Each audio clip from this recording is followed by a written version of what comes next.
प्रत्येक जीव अपनी अपनी उपादान की योग्यता जानता है और जैसी उसकी योग्यता है वो वैसा ही कार्य करता है। लेकिन यहाँ कह रहे हैं जब भी कार्य करता है उसका भाग्य उसका साथ देता है। यानी होगा कार्य तभी सफल जब उसका उतना भाग्य यानी सातिशय पुण्य हो। यदि सातिशय पुण्य भी ना हो तो वो कार्य भी सफल हो ही नहीं सकता उसका, चाहे इच्छा करो। जैसे बहुत सारे जीव विचार करते हैं अरे मंदिर चलना चाहिए, अरे स्वाध्याय करना चाहिए, पूजा पाठ करना चाहिए, परंतु यदि भाग्य साथ नहीं दे तो क्या वे ये क्रियाओं को कर पाते हैं? क्या नहीं कर पाते। और जिनका भाग्य साथ देता है वे पुरुषार्थ थोड़ा भी कर लेते हैं तो कार्य में सफल हो ही जाते हैं। और जो दोनों में प्रयास नहीं करेगा, ना भाग्य साथ दे रहा ना खुद प्रयास कर रहा, फिर तो काम हो ही नहीं सकता उसका। वो जैसी स्थिति में वैसी स्थिति में बना रहेगा। भाग्य साथ नहीं देता है तो वो सोच भी लेता है तो भी नहीं कर पाता है। देखो आ गई वही बात, भाग्य साथ नहीं दे रहा, कितना ही सोच ले लेकिन कर नहीं पाएगा। यदि तुम सुखी रहना चाहते हो तो हे मित्र, तुम दुनिया से अपने मन की कराना छोड़ दो, तुम सुखी हो जाओगे। यानी एक ही मात्र अपने अंदर से परिणाम समाप्त हो जाए तो आचार्य श्री का कहना है जीवन उसी क्षण से सुखी है। कैसा? अपन अपने हिसाब से जियो, दूसरे अपने हिसाब से जी रहे हैं, ना अपन किसी के हिसाब से जियो ना किसी को अपने हिसाब से जीने के लिए बाध्य करो। जो इस प्रकार से स्वाधीन जीवन जिएगा वो कभी दुखी नहीं होगा। अब जैसे कोई जीव ने माना कि कंदमूल का त्याग कर दिया, अब वो बेचारा इसी संक्लिष्टता में पूरा जीवन बर्बाद कर रहा है। अरे ये मिल गए, अरे क्या काहे की जय जिनेंद्र, बोले तुम तो कंदमूल खाते हो।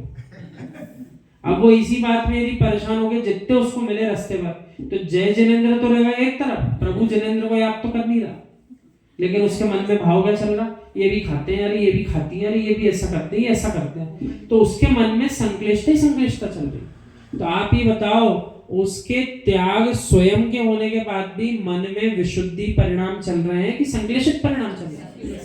क्योंकि जहां जिससे टकरा रहा है, जिसकी गड़बड़ी देख रहा है, उसको टोकने में लगा हुआ है। तो यदि आपको सुखी होना है तो जिनेंद्र भगवान तो कह गए हैं आपने सत्य धर्म समझ लिया, आप अपने धर्म का पालन कीजिए।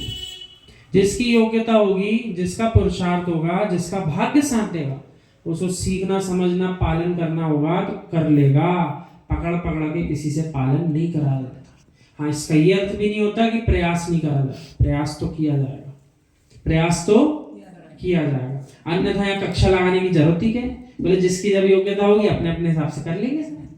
तो फिर उपदेश ही नहीं होना कहीं पे भी, गुरु भी उपदेश क्यों देंगे? दे रहे हैं इसका अर्थ है पुरुषार्थ तो कर रहे हैं, लेकिन जिसका जैसा होना वैसा हो जाएगा। अब वे ये चिंता नहीं करेंगे अरे पूरे जैन नगर को सुधारेंगे तभी चतुर्मास समाप्त होगा, नहीं तो अगला चतुर्मास आ जाएगा, ऐसा नहीं होगा। आत्मस्थ हो जाओ मित्र, खोज कर लो तुम क्या हो, कमल का फूल हो, सिंगाड़ा हो या तालाब की काई हो। जो जमाई बनकर जीना चाहता है उसका जीवन काई के समान है। बुरा लगे तो भग जाओ, कोई टेंशन नहीं। जो जीव जमाई बनकर जीना चाहता है उसका जीवन काई के समान बताया। हे मित्र, जो सज्जन पुरुष होते हैं वे अपने जीवन में चंद्रमा जैसे चमकते हैं। जो अलौकिक होते हैं वे ही सज्जन होते हैं। अलौकिक की जो उपमा दी है वो सज्जन जीवों को दी। अलौकिक का अर्थ होता है बाकी लोग से भिन्न लगने वाले, बाकी लोग से भिन्न प्रवृत्ति वाले, यानी अपने आप का भेद स्थापित करो। दुनिया उस भेद को जान पाए नहीं जान पाए उससे कोई प्रयोजन नहीं। आपने अपने संसार में भेद उत्पन्न कर लिया, भेद ज्ञान जागृत कर लिया, आपके लिए सहायक बनेगा, किसी और से कोई प्रयोजन नहीं होता। गड़बड़ियां तो ऐसी है, जीवन में जीव ने जितनी गड़बड़ी करी सो वहां नरक में जाने के बाद सब समझ में आती है क्या होता है। इतने सारे प्रसंग सुने हमने कि पूरे रोंगटे खड़े हो जाए सुन सुन के कि ऐसा हो रहा हो, तो बोले अपने साथ क्या होगा। बोले जिस प्रकार जीवों के मांस और शरीर छीले थे ऐसी सारे नारकी मिलकर के रैगिंग लेते हैं नए नारकी की। जो पुराने हो जाते हैं ना सीनियर, वो जूनियर नारकी जो आता है यानी जिसने अभी प्रवेश लिया, उसके शरीर के बिल्कुल वैसे हिस्से करते हैं जैसे उसने कई जीवों के हिस्से किए थे। और तो छोड़िए, सुमेरु के समान जो पर्वत है वो पिघल जाए ऐसी उष्णता जिन 4 नरकों के प्रथम भाग में बताई, पहले 4 नरकों में, सो ऐसे नरकों की गर्मी में उसके मुख को फाड़ करके सारे नारकी बोले अब भी शराब, सब याद दिलाते हैं। विभंग अवधि ज्ञान वहां चलता है। पुराना सब हिसाब किताब याद दिलाते हैं और उसके साथ वो क्रिया को करते हैं।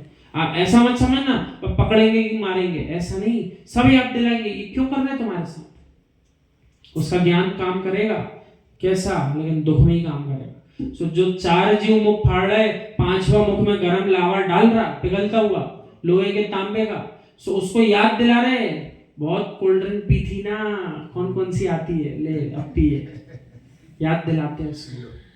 बहुत जीवों को छीला था ना, अब उसके शरीर को छील के उसी के मुख में डाल रहा है, कर इसका भक्षण। अपने ही शरीर काट के बोल रहा है अब कर इसका भक्षण। 2000 हाथ तक की ऊंचाई वाले जीव होते हैं 7वें नरक के। पहले 4 नरक में तीव्र गर्मी, 5वां नरक मिश्र अवस्था का है, ऊपरी पटल पर गर्मी और नीचे जाएगा ज्यादा लंबा समय बांध के 5वें नरक में, तो उष्णता के बाद ठंडक प्रारंभ हो जाती है। और 6वें और 7वें में तो ठंडक रहती है। 7वें में घोरतम ठंडक, इतनी ठंडक कि जो सुमेरु के समान जो पर्वत था, जो 4थे नरक तक की गर्मी में पिघल गया था, उस पिघले हुए पर्वत को पुनः ले जाओ तो क्षण मात्र में वापस जम जाए, इतनी ठंडक रहती है 6वें 7वें नरक। अब इस